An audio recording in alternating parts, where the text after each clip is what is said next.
Yesterday, I taught 2 wilderness classes at summer camp. I see all the kids all staring at my arm, and so it reminds me to tell them that I have a disease that older people get that makes my arm shake, my hand shake. And this little girl yesterday, she came over and she held my hand and she tried to stop it from moving, you know, and she says, it does shake, doesn't it? And I said, yes, it does.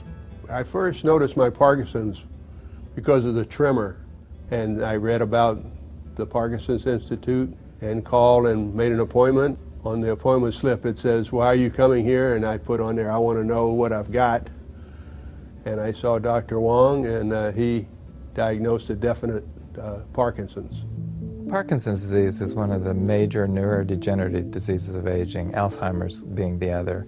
Probably affects over 1 million people just in the United States alone. The classic symptoms most people will recognize: a shaking hand, slowness of gait, rigidity of the muscles, a stooped posture. It is a progressive disease and it's incurable. We do have very good medications that can help on a day-to-day basis. The big problem in Parkinson's disease is that sooner or later we get side effects of therapy, and those can be worse than the disease itself. So ultimately, these therapies don't really help patients anymore. There's a big emphasis in our disease, in addition to medications, for exercise, dance, yoga.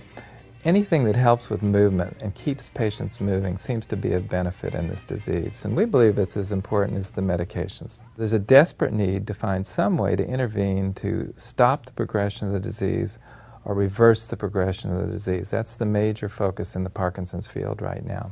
We can't get to the area of the brain in Parkinson's that's affected. It's deep in the brain. It's called the substantia nigra because it's not accessible. We would damage the patient irreparably. So we don't have a way to actually get real Parkinson's disease cells from humans.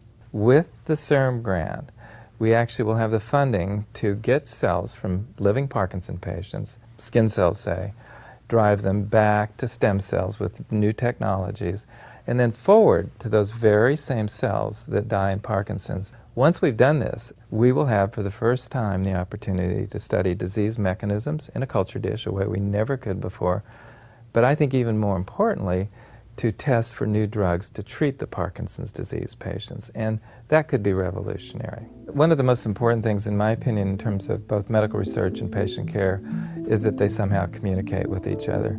We can go from discoveries in the laboratory right up through clinical research and clinical trials to test new drugs without ever leaving the building. And it happens because it's a very seamless system here where all of us communicate and things can move very efficiently and easily right up from bench to bedside, if you will.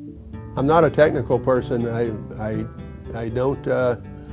don't really understand all the research that's going on, but I volunteer for everything that comes along. I'm constantly in the nurse's office saying, you know, what's new, what can we do, and looking at their board up there.